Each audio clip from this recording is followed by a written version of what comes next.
Vamos entonces a pasar ahora a lo que es la meditación de hoy. Y si os digo la frase ¿en quién confías? ¿Os sugiere alguna predicación de hace un tiempo? Quizá, si la recordáis, aunque sé que es difícil, a mí me cuesta también acordarme de las predicaciones, pero si lo recordáis, sabéis que es la frase que el comandante en jefe de Sennacherib le dijo a Ezequías cuando estaba sitiando la ciudad de Jerusalén. Le dijo, ¿en quién confías?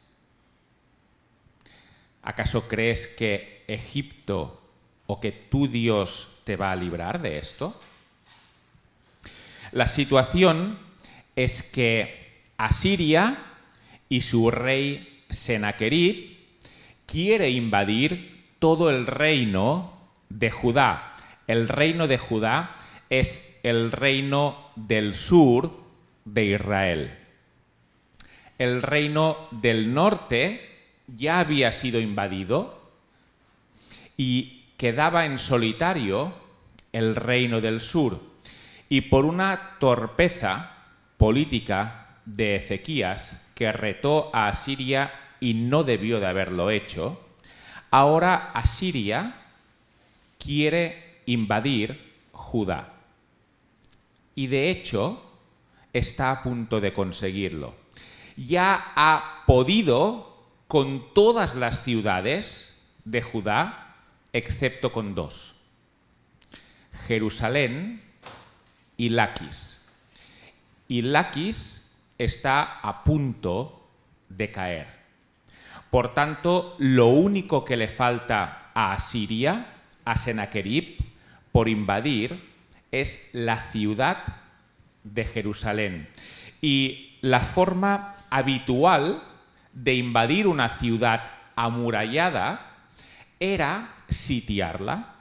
Y sitiarla quiere decir que la rodeaban con los soldados y de esta manera los que estaban dentro de la ciudad no podían salir fuera para conseguir comida y agua. En cambio, los soldados enemigos que estaban fuera podían mantenerse ahí todo el tiempo que quisieran porque tenían agua y comida. De hecho, es el agua y la comida de la gente que está dentro de la ciudad, pero que ahora no pueden salir a labrar los campos, ni a recogerlos, ni a buscar agua. De esta manera, el ejército enemigo lo único que tiene que hacer es esperar. ¿Por qué? Porque emprender una lucha contra una ciudad amurallada es muy difícil. Entrar dentro. Y los que están dentro pueden estar muy bien preparados, muy bien cubiertos, y entonces el ejército no podrá invadirles y tendrá muchas bajas. Por tanto, lo más práctico es rodear la ciudad, hacer que los de dentro no puedan salir y tarde o temprano saldrán para buscar comida y agua, porque no tienen. Y esto es lo que estaba haciendo Sennacherib con la ciudad de Jerusalén. La rodea, la sitia, y entonces empezó una negociación con Ezequías, que era el rey que estaba dentro de la ciudad. Lo último que vimos es que el comandante en jefe de Sennacherib habló ya no a Ezequías, sino que habló a las personas de la ciudad, las que estaban dentro, y les dijo, ¿acaso pensáis que Ezequías os va a librar? No confiéis en vuestro rey Ezequías, él nos va a librar de esto. Porque si este comandante en jefe conseguía que las personas de dentro de la ciudad abrieran las puertas de la ciudad, entonces la ciudad ya estaba invadida. Pero las personas de dentro de la ciudad llevaban tiempo con una restauración espiritual, con una restauración en la palabra de Dios que el mismo Ezequías promovió. Y delante de este ataque, que era una tentación muy grande, abrir las puertas de la ciudad y por fin poder comer de sus propias viñas, ellos no lo hicieron. Y aquí es donde nos quedamos la última vez. Tenemos al comandante en jefe, al Rabsaces, habiendo hablado a la ciudad y habiendo hablado mal de Ezequías y también de Dios, diciendo: no os van a librar. Y ahora informan al rey, informan a Ezequías de lo que ha hecho este comandante en jefe, de cómo ha desmoralizado al pueblo, aunque no ha podido tumbar la voluntad del pueblo. Y entonces entramos en el capítulo 37 de Isaías. Isaías, capítulo 37. La situación es esta. Este comandante en jefe acaba de insultar a Dios y acaba de menospreciar a Ezequías, diciendo a todo el pueblo que no les podían librar. ¿Por qué?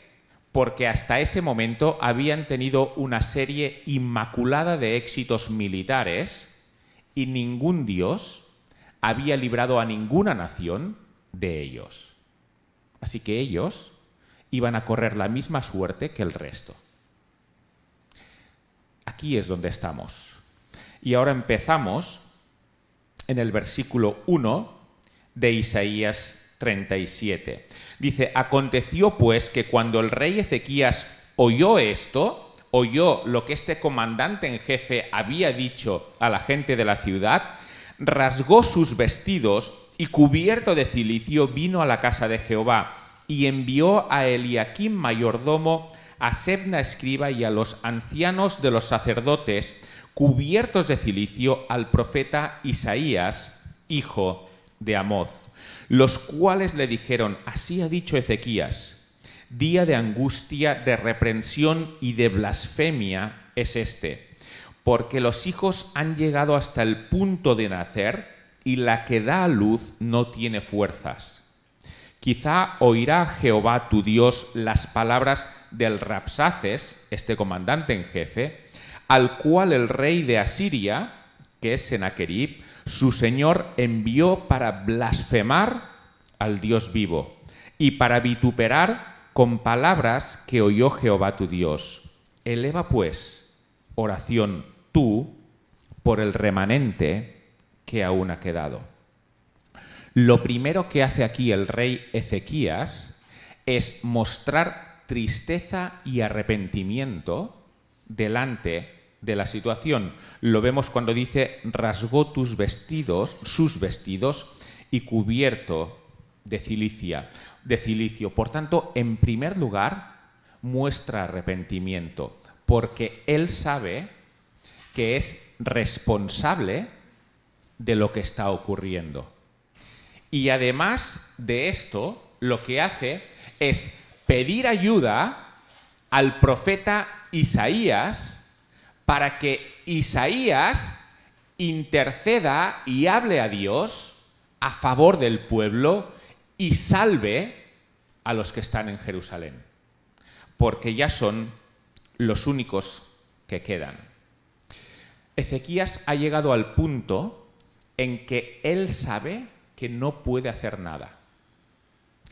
Él sabe que la victoria, si es que en algún momento se dará, no está en sus manos. Ha llegado el momento culminante, ha llegado el momento clave y Ezequías es impotente para hacer nada. Y lo expresa de una forma muy elocuente. Él dice: mira, los hijos han llegado hasta el punto de nacer. Es como una mujer que ya tiene a los hijos asomando para salir. Y en este punto, la que da a luz no tiene fuerzas. Así se siente Ezequías.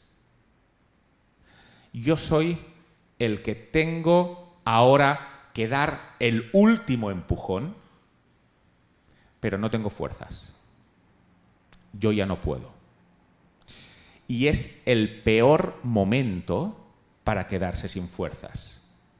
Cuando los hijos están a punto de nacer y tienen que salir.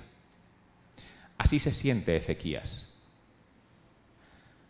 En el peor momento me quedo sin fuerzas. Yo ya no puedo hacer nada. Él es plenamente consciente de la situación. Y entonces encarga a Isaías que ore por la ciudad. Versículo 5. Vinieron pues los siervos de Ezequías a Isaías. Y les dijo Isaías, diréis así a vuestro señor, a Ezequías, al rey. Así ha dicho Jehová. Fijémonos lo que dice ahora. No temas por las palabras que has oído, con las cuales me han blasfemado los siervos del rey de Asiria. He aquí que yo pondré en él un espíritu, en Sennacherib, y oirá un rumor y volverá a su tierra, y haré que en su tierra perezca a espada.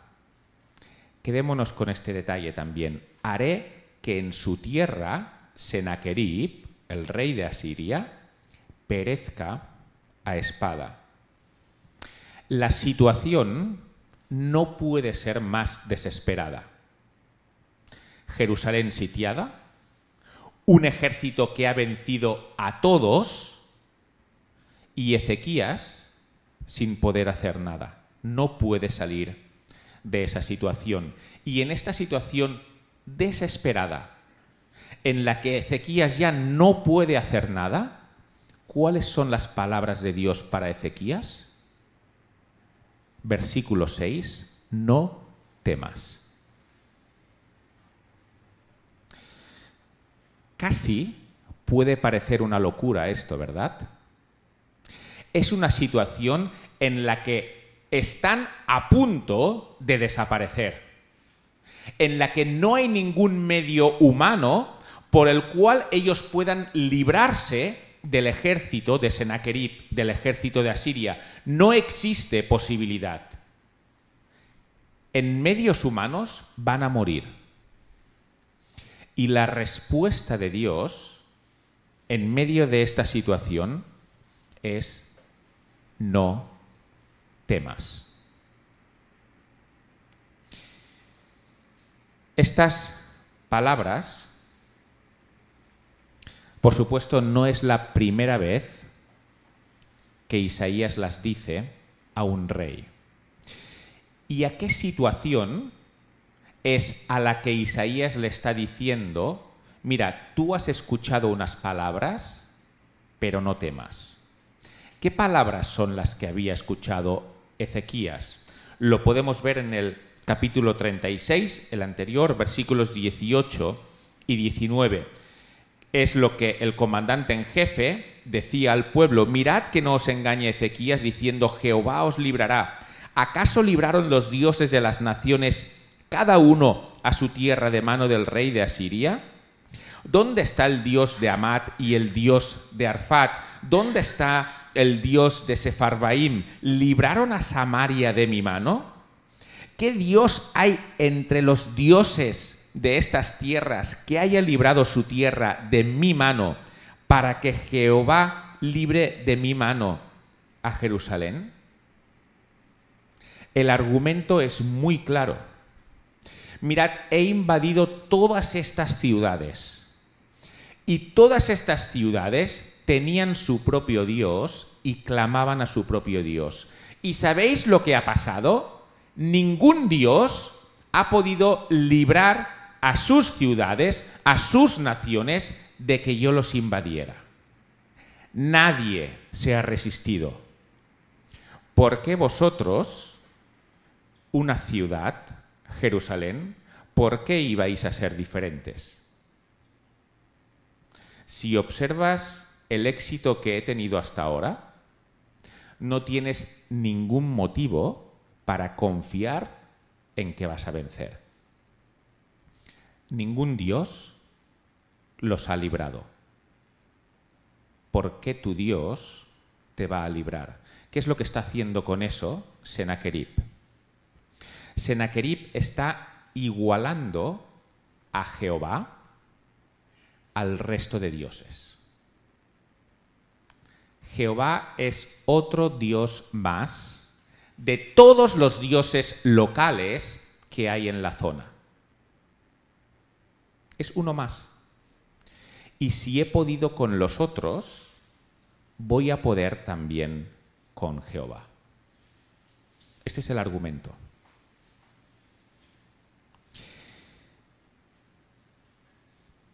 Y delante de este argumento, Isaías dice a Ezequías, no temas.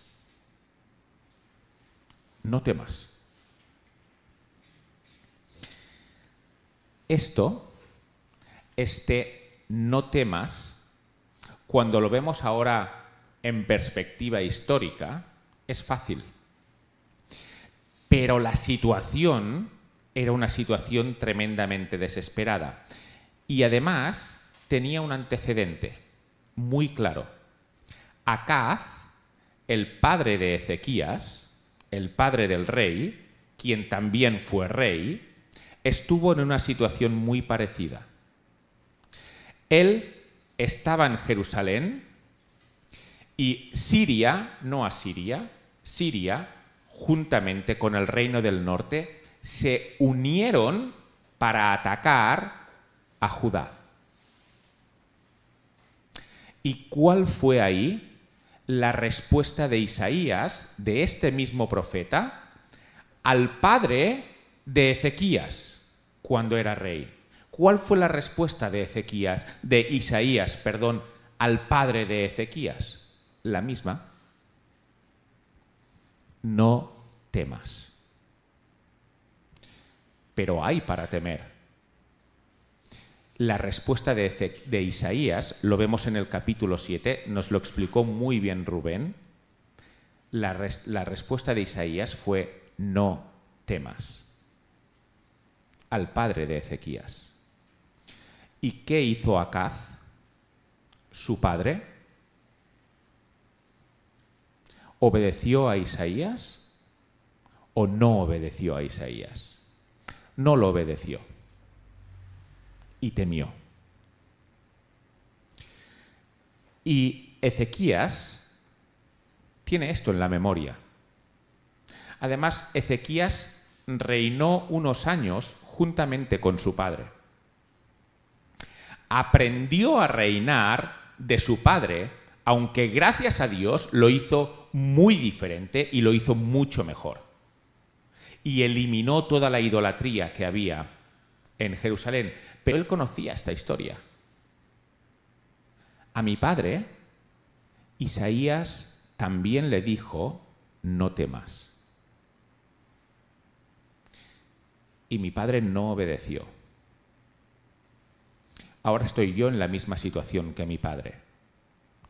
Isaías me dice, no temas. ¿Qué hará? ¿Seguirá el ejemplo de su padre? ¿O actuará diferente? Versículo 8. Vuelto pues el Rabsaces, este comandante en jefe, halló al rey de Asiria, a Sennacherib, a su jefe, que combatía contra Libna, porque ya había oído que se había apartado de Laquis, mas oyendo decir de Tiraca, el rey de Etiopía, he aquí ha salido para hacerte guerra. Al oírlo envió embajadores a Ezequías, diciendo, así diréis a Ezequías, rey de Judá, no te engañe tu Dios en quien confías, diciendo, Jerusalén no será entregada en mano del rey de Asiria. He aquí que tú oíste lo que han hecho los reyes de Asiria a todas las tierras que las destruyeron. ¿Y escaparás tú? ¿Acaso libraron sus dioses a las naciones que destruyeron mis antepasados, a Gozán, Harán, Resef y a los hijos de Edén que moraban en Telasar? ¿Dónde está el rey de Amat, el rey de Arfat, el rey de la ciudad de Sefarbaim, de Ena y de Iva? Según parece, aunque esto es más difícil de ver, Laquis, que era la otra ciudad que quedaba por conquistar, no fue tan fácil de conquistar como Sennacherib se pensaba. Aunque finalmente la conquistó, no fue tan fácil de conquistar como él se pensaba. Y entonces Sennacherib oye que Egipto, que era aliado de Ezequías, oye que Egipto ha enviado tropas para ayudar a Ezequías. Y entonces Sennacherib piensa, a ver si ahora Ezequías va a pensar que como Laquis se me está resistiendo un poco más y como vienen las ayudas de Egipto, se va a librar de mí. Y Sennacherib envía a decir a Ezequías, mira, estas circunstancias solo serán para ti un alivio temporal. Yo puedo con las tropas que van a venir contra mí y además puedo invadir Laquis. No tengo problema. Quizá esto te proporcione un respiro, pero será un respiro temporal. Y Sennacherib tenía toda la razón con ello. Con su ejército pudo invadir Laquis y las tropas que venían no eran una amenaza para él, ni muchísimo menos. Y pudo volver a sitiar Jerusalén. Y el argumento es el mismo. Ningún Dios ha librado a sus naciones. Tú vas a ser igual que el resto.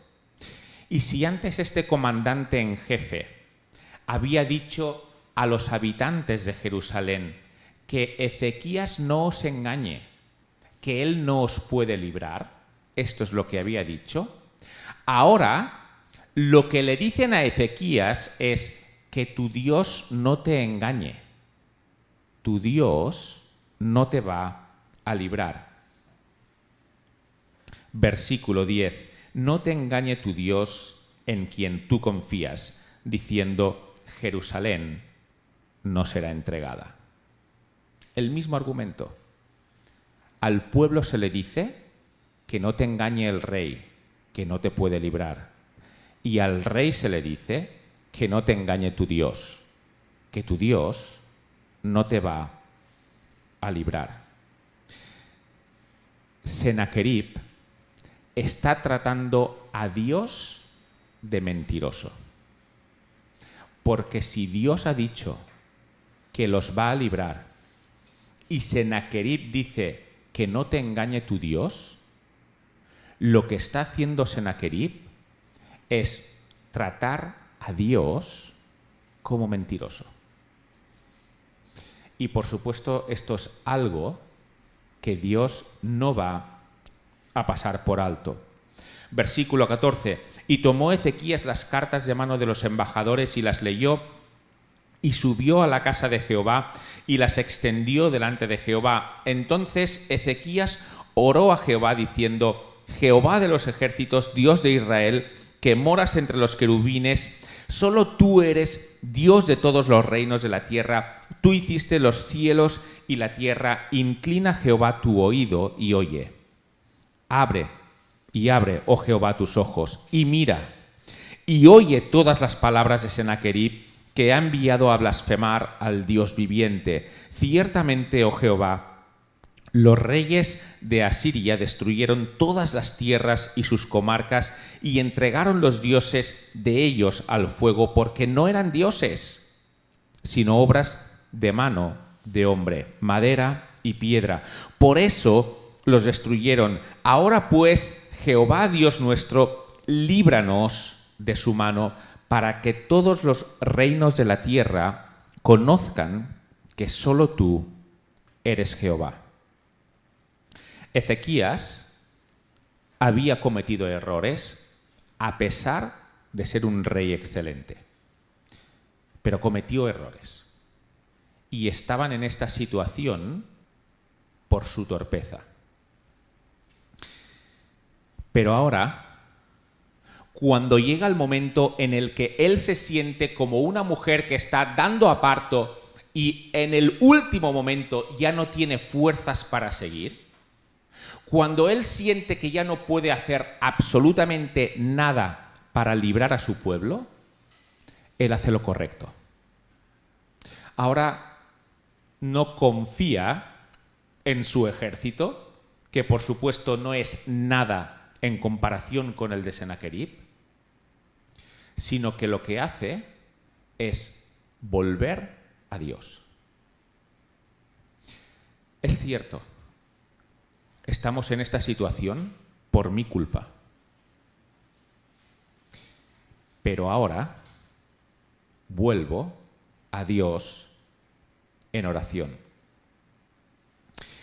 Y lo que hace en esta oración, que es el punto culminante de Ezequías, fijémonos que es muy bonito. Él pone a Dios en su lugar auténtico. Pone a Dios donde realmente Dios está. Versículo 16. Solo tú eres Dios de todos los reinos de la tierra. Tú hiciste los cielos y la tierra. Sennacherib está tratando a Jehová, al Dios de Israel, como un Dios local, como un Dios que puede estar en esa ciudad únicamente, igual que el resto de dioses locales del resto de naciones. Está tratando a Jehová como un Dios igual que los otros. Y Ezequías dice no. Los otros son manos de hombres, de madera y de piedra. Pero tú hiciste los cielos y la tierra.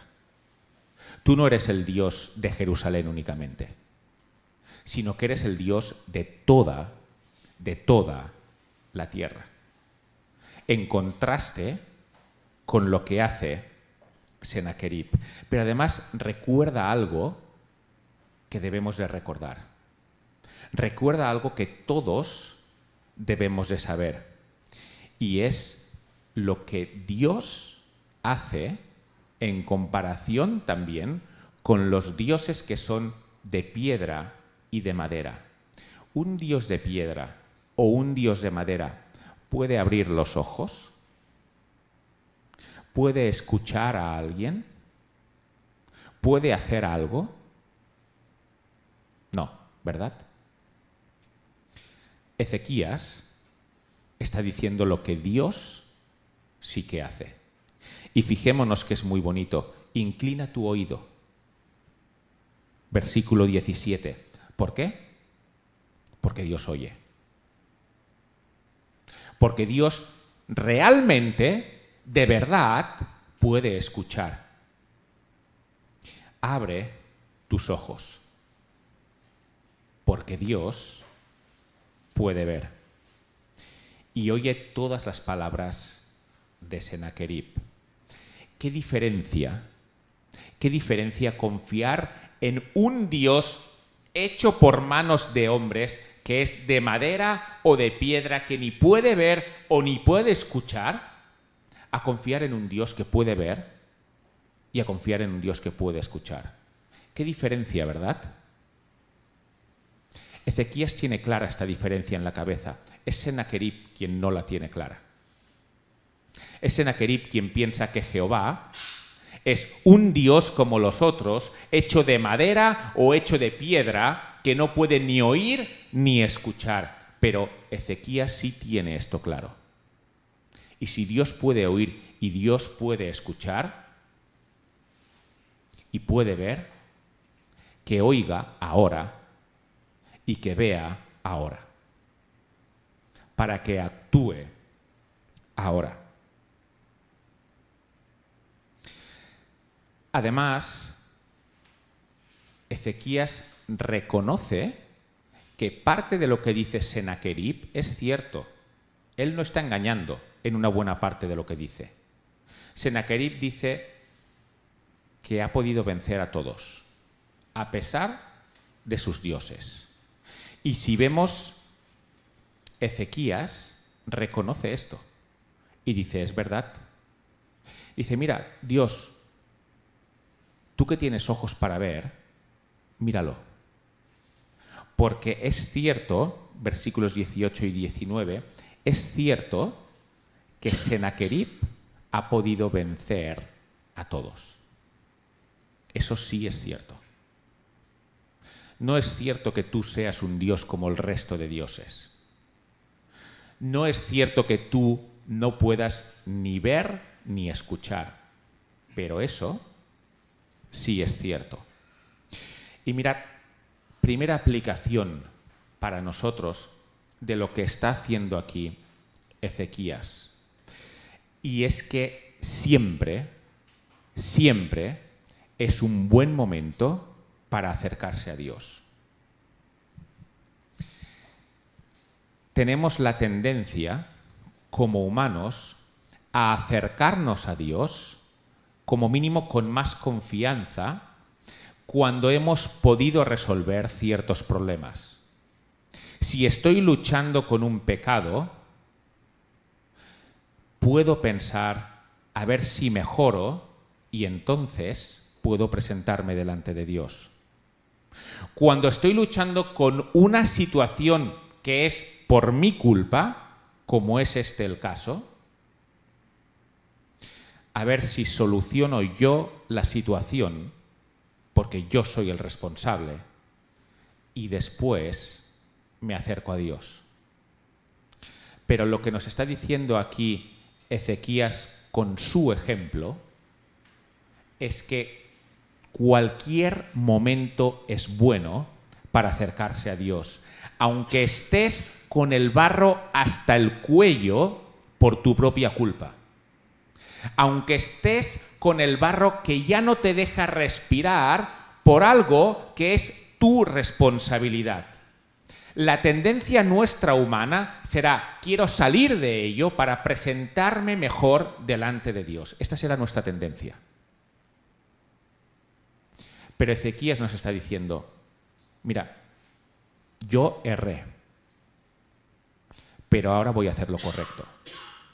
Y lo correcto es ir a Dios cuando he salido del problema, no. Cuando estoy en el momento más complicado del problema. Cuando estoy como una mujer que tiene que sacar, que tiene que dar el último empujón para que salgan sus hijos y no puedo hacerlo. No hay peor momento. En este momento me acerco a Dios y pido que Él me libre. Cojamos este ejemplo de Ezequías. Cualquier momento es bueno para ir a Dios. No esperes a limpiarte tú mismo. No esperes a solucionar las cosas por ti mismo. Tal y como estás. Tal y como estás. Quizá tienes el barro en los talones. O quizá tienes el barro en el cuello. Da igual. El momento es adecuado para acercarse a Dios. Sigamos en el versículo 21. Entonces Isaías, hijo de Amoz, envió a decir a Ezequías, así ha dicho Jehová, Dios de Israel, acerca de lo que me rogaste sobre Sennacherib, rey de Siria. Estas son las palabras que Jehová habló contra él, contra Sennacherib. La Virgen, hija de Sión, te menosprecia, te escarnece. Detrás de ti mueve su cabeza la hija de Jerusalén. Esta es la respuesta que Isaías da a Ezequías respecto a lo que Sennacherib ha dicho de Dios. Recordemos, Sennacherib ha dicho, Dios no te va a librar, Jerusalén. Eso es lo que Sennacherib ha dicho. ¿Y cuál es la respuesta de Dios? Empieza diciendo la Virgen, hija de Sión, es decir, la ciudad de Jerusalén. Esta te menosprecia. Es algo habitual en la literatura hebrea el hecho de comparar una ciudad con una mujer. No es algo extraño. Y aquí Dios está diciendo, mira a esta joven, virgen, a esta mujer indefensa, Jerusalén. ¿Sabes qué? Lo que ocurre normalmente es que el agresor de mujeres, como es más fuerte, puede con la mujer y le hace daño. Y le hace mucho daño. Pero ¿sabes qué va a pasar en este caso? Que la mujer, la joven, virgen, indefensa, débil, es la vencedora. Esta vez, la débil vence al fuerte. La mujer vence a su agresor. Lo menosprecia. Sennacherib, esto es lo que te va a pasar. Hay una mujercita, Jerusalén, y hay un agresor, Sennacherib. Los agresores pueden, ¿verdad?, con las mujeres.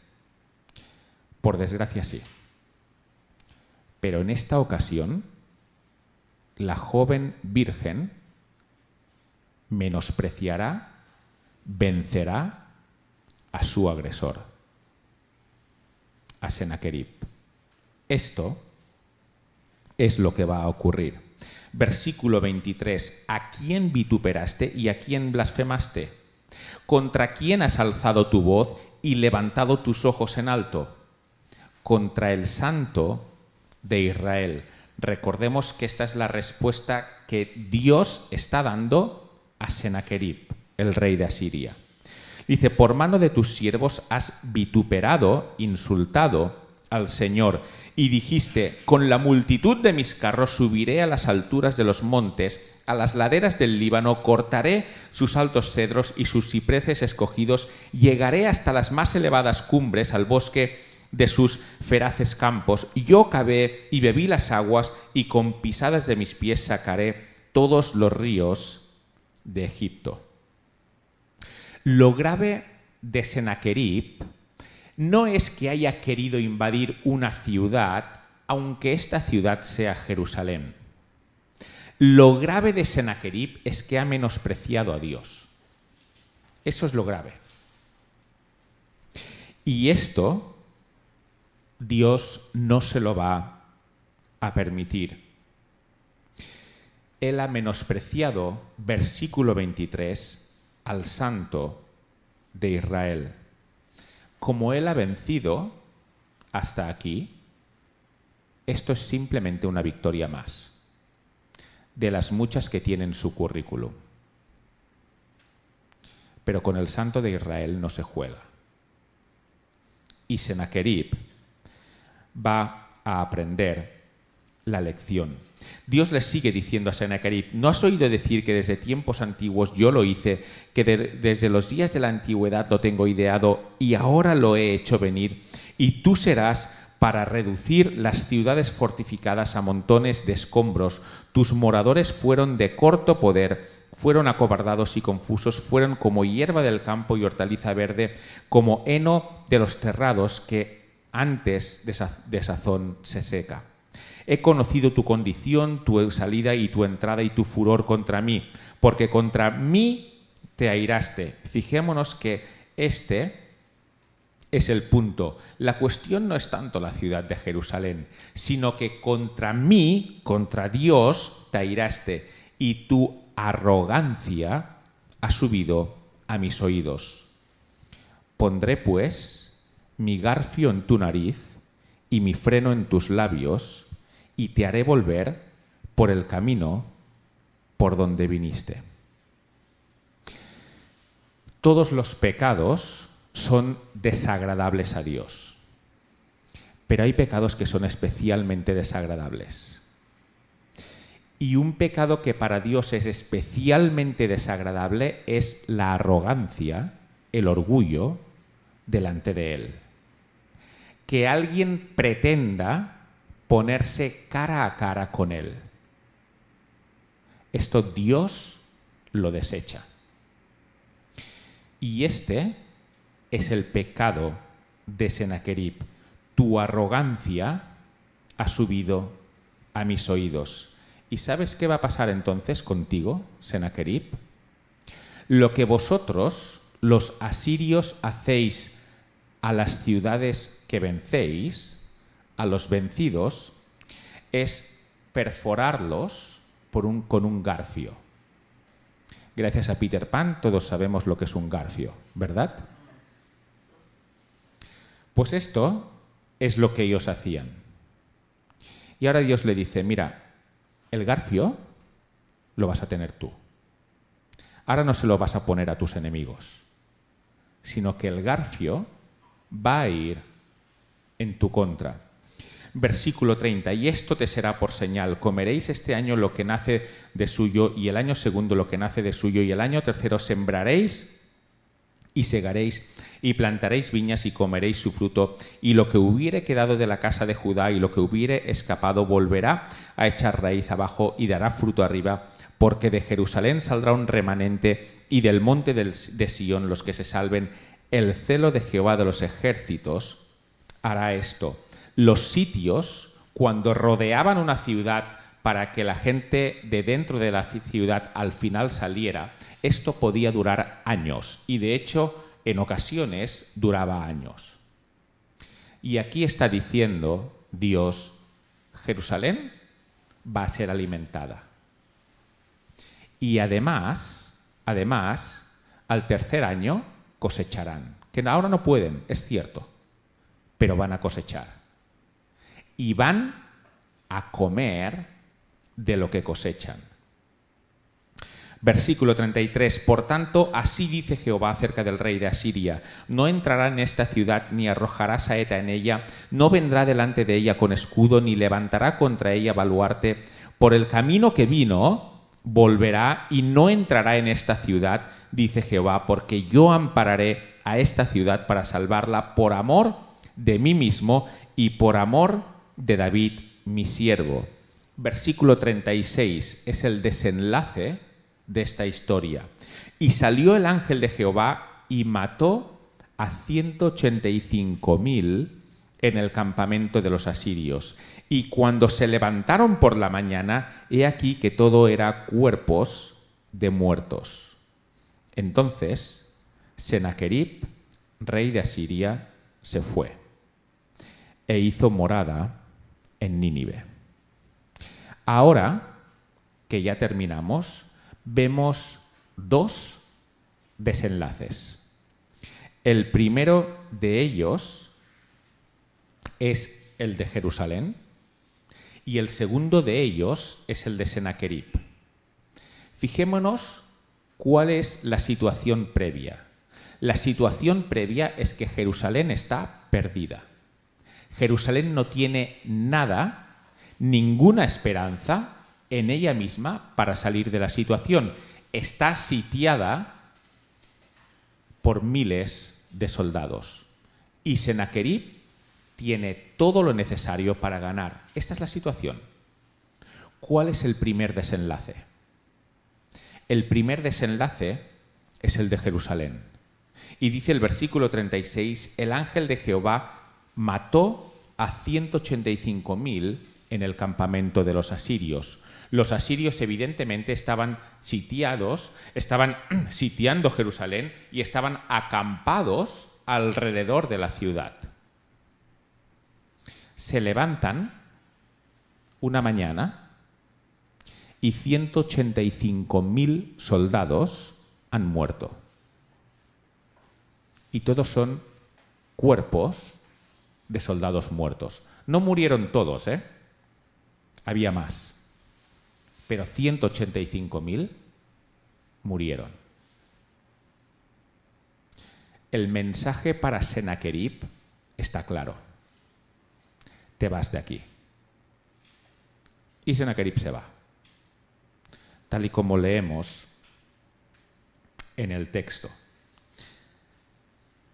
La Virgen indefensa ha vencido a su agresor. Este es el desenlace para Jerusalén. ¿Cuál es el desenlace para Sennacherib? Versículo 38. Y aconteció que mientras adoraba en el templo de Nisroch, su dios, sus hijos Adramelech y Sarecer le mataron a espada y huyeron a la tierra de Ararat, y reinó en su lugar Esar-Adón, su hijo. Esto ocurrió 20 años después, no fue inmediatamente. Pero el desenlace para el poderoso fue que mientras estaba con su dios, Nisroch, fue muerto a espada. ¿Recordáis lo que hemos dicho al principio de la predicación? Quizás hace demasiado rato de eso, ¿no? Hemos dicho que la profecía de Jehová era que Sennacherib moriría a espada. ¿Cómo termina Sennacherib 20 años después? Muerto a espada. Y con un mensaje muy claro también. El mensaje que Sennacherib estaba lanzando a Jerusalén es: tu Dios no te puede librar. Ese es el mensaje que Sennacherib lanzaba. ¿Y cuál es el mensaje que ahora está lanzando lo que le ocurre a Sennacherib? Le podemos decir a Sennacherib con 100% de seguridad: tu Dios no te libra. Él estaba en el templo de su Dios.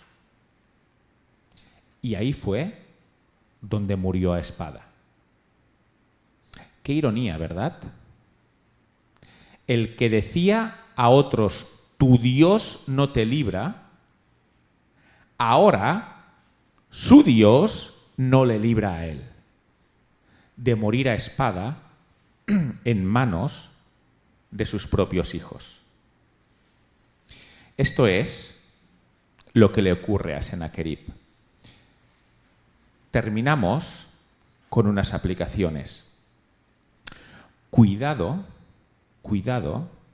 con menospreciar a Dios. Cuidado con igualar a Dios al resto de dioses. Porque Dios esto lo tiene en cuenta. Una cosa es no creer en Dios con respeto.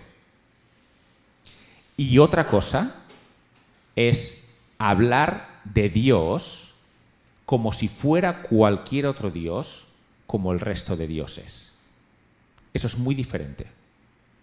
Y Dios lo tiene en cuenta. Y aunque Sennacherib no recibió el pago de eso al momento, al final recibió el pago. Y eso le pasará a cualquiera que menosprecie a Dios. Y mirad, la última aplicación. ¿Por qué tenemos aquí esta historia? Porque uno puede pensar, mira, si yo me llamara Netanyahu y fuera parte del pueblo de Israel, podría contar de forma orgullosa: mira lo que le ocurrió a mi pueblo en el siglo VIII antes de Cristo, cómo venció a la mayor potencia del momento. Pero a gente que no tenemos descendencia étnica de Israel, ¿para qué nos sirve? Bueno, quizás si eres un productor de Netflix te sirve para idear una serie o una película que puede ser muy interesante. Pero si no, ¿de qué nos sirve esto? Fijémonos que el mismo texto responde a esta pregunta.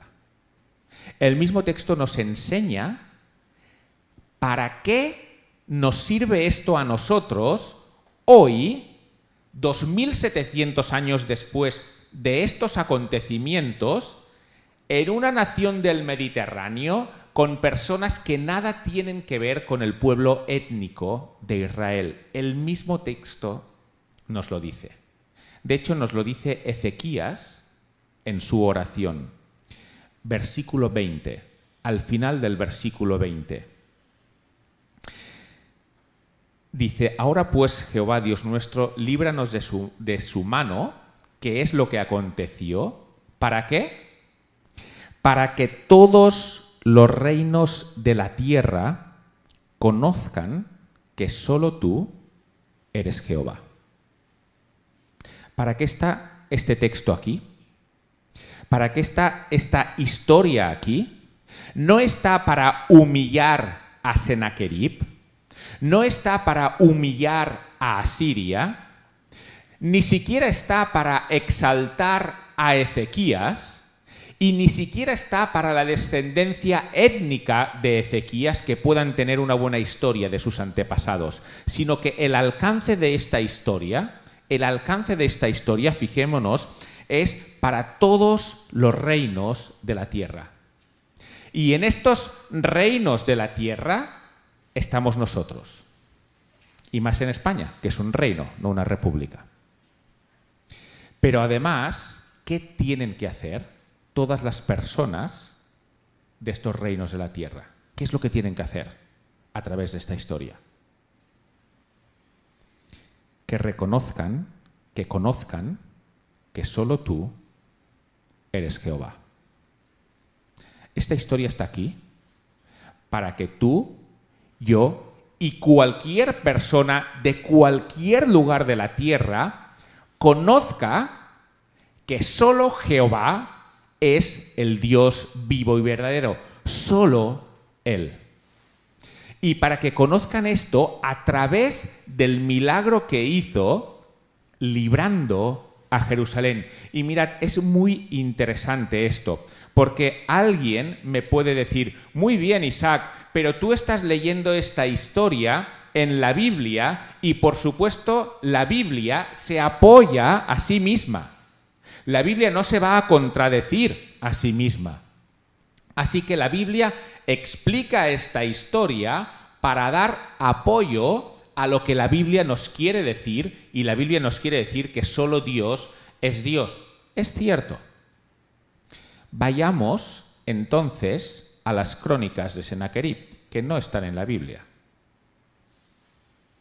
Vayamos a ver qué es lo que Sennacherib escribió de lo que le ocurrió. Vayamos a ver qué es lo que los historiadores dicen de este episodio. Y fijémonos que es curioso lo que se encuentra. Sennacherib, en sus crónicas, explica que enjauló a Jerusalén como a un pájaro, pero no pone que lo venció. Tampoco pone que fue derrotado, porque las crónicas de los reyes nunca admitían sus derrotas, excepto los reyes de Israel, eso sí, y aquí las tenemos escritas. Pero el resto de reinos que había nunca admitían sus derrotas, y puedes leer sus crónicas que nunca admiten una derrota, porque entonces el rey ya no sería tan bueno. Pero el mismo Sennacherib no pone en sus crónicas que derrotó a Jerusalén. No lo pone. Así como sí pone que derrotó a otras ciudades. Lo que pone es que la enjauló como un pájaro. Es cierto.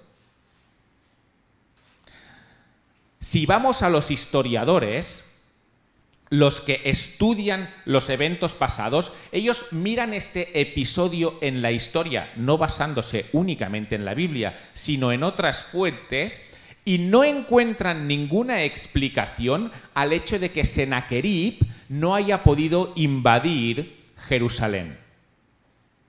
¿Cómo puede ser que Sennacherib, con la mayor potencia militar del momento, con una serie inmaculada de éxitos militares, no haya podido invadir Jerusalén? No tiene explicación histórica. Y los historiadores dejan este episodio con un interrogante. ¿Cómo es que ocurrió esto? No lo sabemos. Porque no hay explicación. Pero Isaías sí que nos dice cuál es la explicación. La explicación es la mano sobrenatural de Dios, actuando a favor de su pueblo por amor de su nombre. Y debido a este episodio, hoy podemos nombrar el nombre de Jehová como Dios de toda la tierra. Eso está aquí para que tú y yo conozcamos a Jehová, conozcamos su poder y le reconozcamos. Esto es lo que Ezequías nos dice, lo que nos está diciendo hoy. Que todos los de la tierra conozcan a Jehová. Conócele a través de este episodio. Mira la historia, mírala. No mires, si quieres, únicamente la Biblia. Ves a la historia, a ver qué dicen los historiadores. Se inventan 40.000 excusas con tal de no admitir lo que dice la Biblia. ¿Por qué? Porque no hay explicación.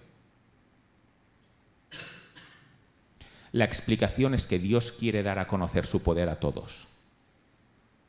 A los que estamos aquí y a todas las personas que han vivido en todos los momentos. ¿Quieres conocerle? Este es su poder. Este es su poder. Y este texto está aquí para esto. Así que, si ya le conoces, fortalece tu fe en estos episodios. Porque aquí ves al Dios de toda la tierra, no únicamente al Dios de Jerusalén, sino al Dios de toda la tierra obrando.